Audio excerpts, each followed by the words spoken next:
I've been waiting for something like this for ages. You might remember I've done a lot of experimentation with the PlayStation 5, from trying to get external SSDs to work, to trying to actually put a graphics card on it, and then trying to do network attached storage with this, which we ended up getting held up on because of firmware issues. But I've constantly been tinkering around with the PlayStation 5, and this new product from Evolution would have made my life so much easier if they had come out with this a year ago or 2 years ago. But it actually has really practical everyday use cases, and big thanks to Evolution for sponsoring today's video so that I can show off the PSX-i1 and show you what it is exactly capable of. So this is an external SSD expansion kit for the PlayStation 5, and it's actually pretty remarkable in how it works, and it meets the criteria of everything that I would have done. You install this portion into the M.2 port of the PlayStation 5, this part hangs off the side, and then you just attach your SSD on the inside right here, and you're off to the races with whatever you're trying to do.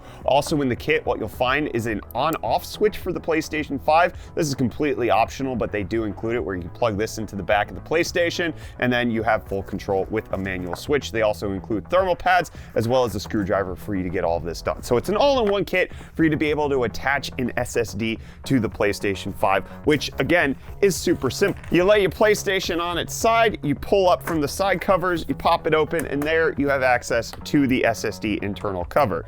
You go ahead and you unscrew that, which then gives you access to the M.2 section here inside the PlayStation 5. Now this is not the PlayStation 5 that I've done all of my experiments on, because I actually ended up giving that away during our recent charity stream, but it's going to be roughly the same for all intents and purposes. So Evolution includes a little red cap on the M.2 portion for you to take off when you're trying to install it, but then you take off the cap, you put this in, and then you screw it down like any normal 2280 M.2 SSD that you would put into the PlayStation 5. Then from here, you just make sure to run the cable out neatly, grab your side panel, pop it back on, and then you attach this little section to the faceplate right there. And as you can see, this is working mightily fine even on a D-brand dark plate. So you don't need to have the stock faceplates that come included with the PlayStation, but then you have easy access to an SSD right there. And so you can take something like a Crucial P3 Plus 2 terabyte, put that in the M.2 section, and then use their heatsink that they include with their little kit to keep the SSD cool,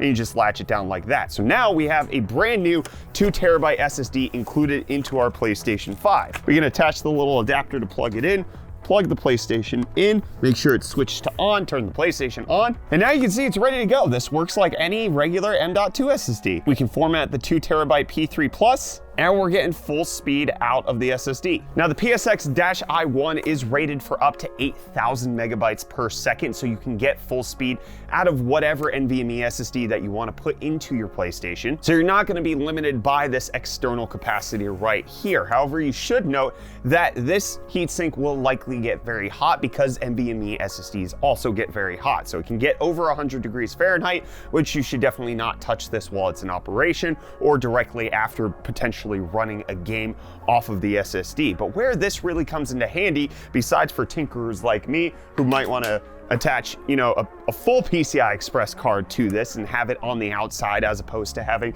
to keep the PlayStation 5 open the entire time, like I had to do in those previous videos. But rather, the thing that I think this is really useful for is in case you want to go visit friends and they don't have a game that you possibly have, and you don't want to spend the time downloading it. This would allow you to install the games to this external SSD, bring it over to somebody else's PlayStation, and install it there with your download staying intact, instead of having to constantly re-download things. This would make it easier to share SSDs across various different situations, kind of similar to back in the day where you used to just bring your memory card over to your friend's house with the disc. This helps to bring us back to that era, and it's a unique little piece of accessory for the PlayStation 5. And if you use our link in the video description, you can get a UFD Tech exclusive 25% off this device through March 2nd. So check it out at the link in the video description. Evolution, I wish you would have come out with this over a year ago. It would have saved so much tinkering, so much of leaving my PlayStation side panel open and leaving it exposed to the elements. I could have just